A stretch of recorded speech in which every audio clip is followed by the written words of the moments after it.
On September 23rd, 2006, my older son Conrad celebrated his 5th birthday.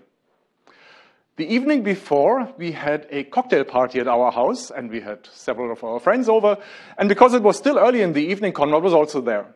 He spoke to one of the friends, and this friend, Jay, asked him, "Conrad, how old are you?" And Conrad said, "Today, I am 4 years old, and tomorrow, I will be a total handful." He turned out to be a prophet. And I can tell you the many curveballs that he threw us since that day and before as well, they really sparked a lot of innovation in our lives because they were different, they were new thoughts, and it also sparked some of the ideas that I want to bring to you today.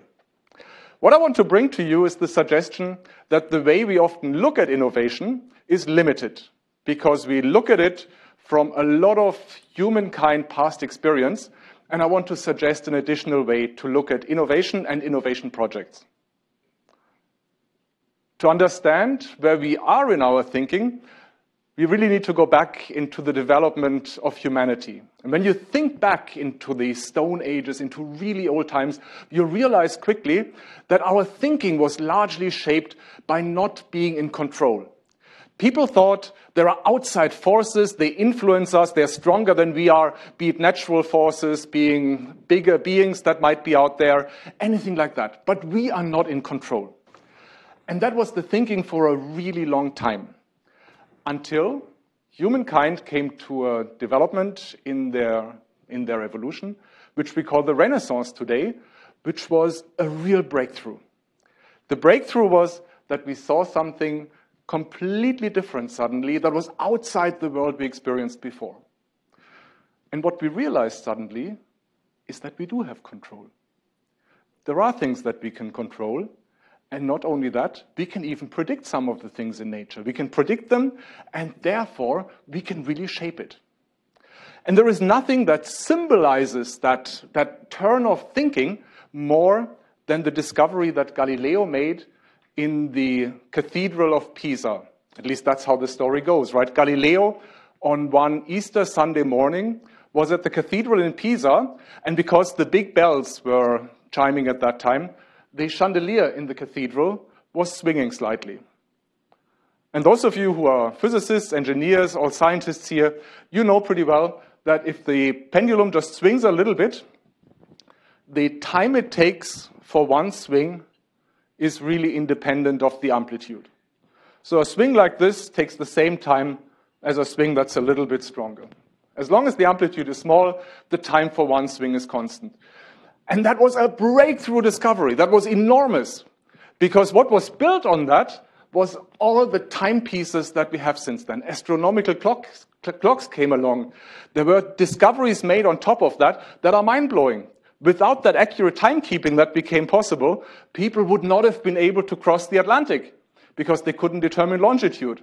Without the accurate timekeeping, it would not have been possible to go up the moon. All of that really rests in the predictability of this pendulum here. And that is what gives us the sense of control. That's why we believe we can predict things, we can control them, we can handle them. And that kind of thinking is really embedded in how we treat any kind of innovation. We think that we can predict things if I just look at the right parameters of a project, if I know how that and that criteria is met, I'm able to predict it, and therefore I can control the entire innovation process, and I can have a good sense of what will come of it. That's a lot of the current thinking. What Galileo did not realize at the time, but came out much later in this pendulum as well, is something that the French mathematician Henri Poincaré discovered. That was in the middle of the 20th century that he discovered, middle of the 19th century, that he found out there is one really special point in that pendulum. There is one really exceptional point that is very different from all the others, and it is the point where the pendulum is at the very top here. When the pendulum stands in the middle here, we cannot predict if it will go left or if it will go right. Now you might think, I just have to measure it accurately enough. But then the closer I come to that midpoint, at some point the wind in the room will determine which way it goes. If I get even closer to this point, the lunar position will determine where it goes because there's a little bit of gravitational pull. So when I hit this point really right there, I cannot predict how this pendulum goes. Now this might look like a really theoretical exercise because, heck, this point is so small. What's the significance of that? It really is a tiny point. But let me show you what happens when I amplify this point in the middle, when I make this point stronger. And the way to do it is to actually uncouple 3 pendula that are there. It's not just one here. It's actually 3 pendulums. And they're coupled with each other, so they force each other through this top point more and more often. When you look at the motion of this pendulum, I challenge you to predict where this pendulum is in 5 seconds' time. It's completely impossible to predict this pendulum. Now, some of you might think this is the MITRE organizational structure since the last Rio. Right? Everything spins around the center. Give this one more back.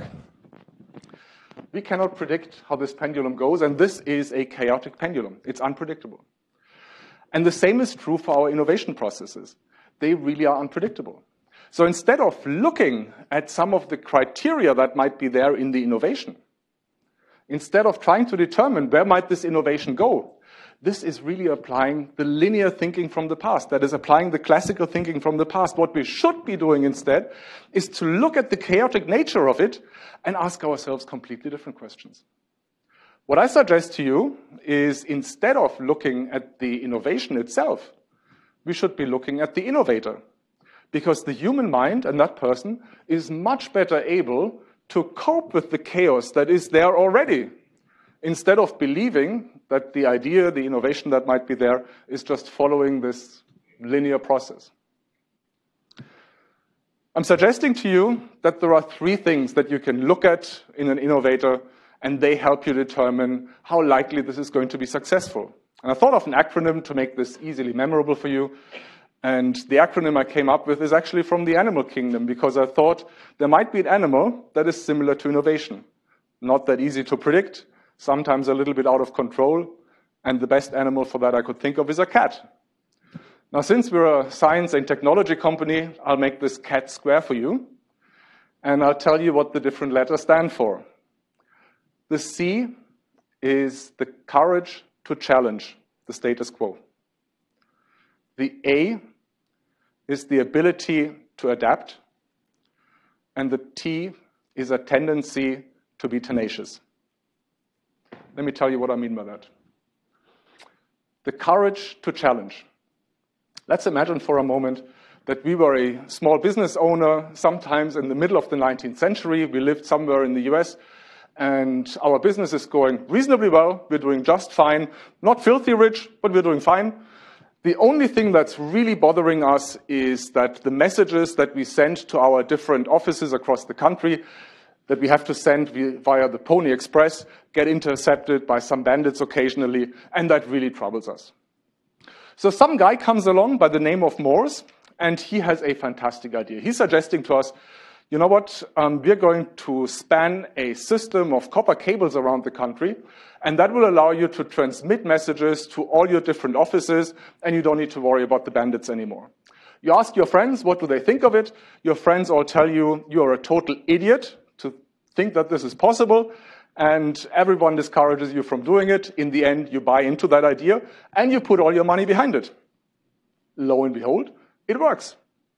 And you make a small fortune from that idea. Someone else comes along and tells you, you know what, there's something else you could do with that copper cable. You could transmit a time signal across that copper cable. And suddenly the cities around the country that all had their separate time zones were connected with the same time standard. And you make a fortune by telling the first time signal. Someone else comes along and tells you, you know what, something else you can do with this thing is you can actually connect the New York Stock Exchange across the country by broadcasting a ticker symbol. The ticker was invented. And my word, are you making a fortune of that? everyone thinks you are the best thing that happened to you, right? Everyone is flocking around you because everyone thinks it's so brilliant. And then along comes another idea. Someone thinks you can actually transmit money across this. What an absurd thought, right? Sending money via a copper cable. And it works. You transmit money across the country and people don't steal money anymore as it was transported on the Pony Express before. You have made it. You are incredibly successful and you are at the zenith of your success. You're sitting in your office and this young guy comes into the office, looks pretty arrogant, looks like nothing, pretty shabby. He comes with a small wooden box and he tells you, this wooden box is going to make everything you've done obsolete. It's worthless. It's worthless. Everything you've done is worthless because of this wooden box. That is courage to challenge the status quo. Now, I'm sure you all guess already, this guy who walks in was Alexander Graham Bell, and the guy who was in the office was the CEO of Western Union at the time, and boy, oh boy, did he lose out. That means to challenge the status quo, to have the courage to challenge the status quo. And I encourage you to look at opportunities where you can challenge the status quo. Number 2, ability to adapt. Christmas Eve 1965 was the day on which the first human-made object orbited the moon. First time. Apollo 8 was the spacecraft, and because it was such a festive occasion for NASA, they did something that they haven't done before, and I don't know if they've done it since. They allowed the family of the ground control members into the control room. Who of you, by a show of hands, has ever been to Houston, has seen the ground control room? Who of you has seen, so some of you who have seen pictures of it? Some idea? Shout out some words that describe that control room. What does it look like to you? Plenty of desks, okay. What else? What's the atmosphere like? Rigid. Thank you very much. Rigid atmosphere, right? A lot of high-tech, rigid atmosphere. That is right there. And we have one little boy of a ground controller who sees all the fascinating technology, but is not really able to take it in. He doesn't see that this is there to fly the spacecraft. And he asks his dad, Pops, who is flying that spacecraft? And the folks around it, they thought this was cute, right? The boy, ignorant, doesn't really understand what's happening here. And they allow the boy to get onto the intercom. And he can relay the question up to the astronauts. Bill Anders was the pilot of Apollo 8, and he answered the radio call. Boy asks, who is flying the spacecraft? Bill Anders also doesn't look at the technology. He sees there is more at play. The answer became famous when he said, most of the flying is done by Sir Isaac Newton. He knew there are much greater forces at play, much more important things at play than this little rocket here. And that's the challenge to the innovators. Connect to these strong forces. Make these strong forces what propels your rocket instead of that little bit of rocket fuel that you have stored in your rocket. And the third one, a tendency to be tenacious. There is a quasi-tradition in Germany to give kids a teenage gift when they become teenagers. It marks their becoming a teenager. And Konrad and Alex, we sat down one morning for breakfast. Konrad wasn't a teenager yet at that point, and I introduced him to that idea. So we talked about what it might be for him, and he can have a say in that. And I told him it needs to be an experience. It's not going to happen on the 13th birthday. It will be sometime during the year. It has to be an experience, and he needs to go through that experience. But he has a say in it. So he picked, for some reason, that he wants to spend a weekend at a Konrad hotel. It's part of the Hilton brand. And I looked around, and there was actually one in New York City, so I picked it out. And at some point, we went there. Now, Alex, my younger one, he listened to that conversation, and he came to me afterwards and said, you know what, you don't need to go to all that trouble and organize the trip or do something like that. Just give me the money. And I thought, I told him, right, this is not the idea. It's about an experience, doing something together. You need to feel it. You need to feel the gift. I'm not going to just give it to you. And he goes back, thinks about it, and comes back the next morning. Pops, I understood it. I know what you want to do with the gift. I want you to give me the experience. I really want to feel it when you write that check for me. That's the tendency to be tenacious. When we hear a no, we think it's a no for good, and we sometimes walk away. Kids don't do it that way. They really are tenacious, and they keep trying at something. And that's my encouragement for you, to practice the courage to challenge the status quo, to have the ability to adapt, and the tendency to be tenacious. Now, Alex turned 12 2 weeks ago. He's not quite a teenager yet. He brought it up again, this teenage gift. And I have to recognize the fact that he really is good at challenging the status quo and has a tendency to be tenacious. And for me, it's down to the question now whether I have the ability to adapt. Thank you very much.